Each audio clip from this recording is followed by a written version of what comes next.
Malam mun gaisa ba. An tashi na gajiya. Kasuwa alhamdulillah. Allah wannan kabejin idan ka gama ka da corona kashi da Allah na wani. Wai ai sauki dai a kwanakin baya muna sayar da kaman wannan dubu da amma sakamakon bayan cewa abin yana da yin sauki muka ci da wannan kashin da dubu. Wancan ga wake sirri Shi kuma wancan wanda yake kuma kwanakin baya ne za a same shi. Yado. Zuwa. Amma yanzu saboda yanzu kasuwa. Kai, ka zo ka cike hanyar da mutane. shi wannan akan ni da yanzu daga cikin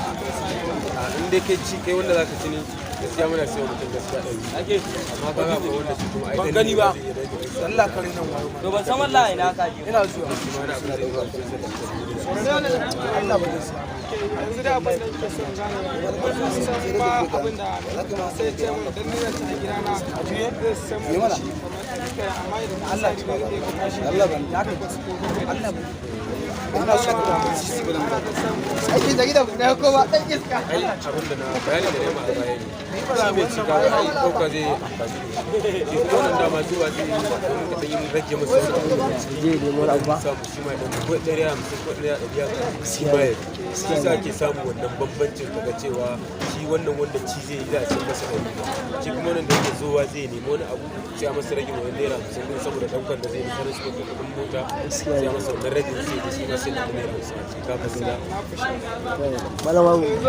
kai kamar Miki gida biyu haka wannan ina son gida ɗaya wancan gida biyu miki biya kake. ne ya sauki da zaka je ai shi ne ya san da dama tunda kai ma zewa zaka kai zuwa mun suwa ne da to shi yanzu wancan Kai, ta yayi. ba mi a yi rika ne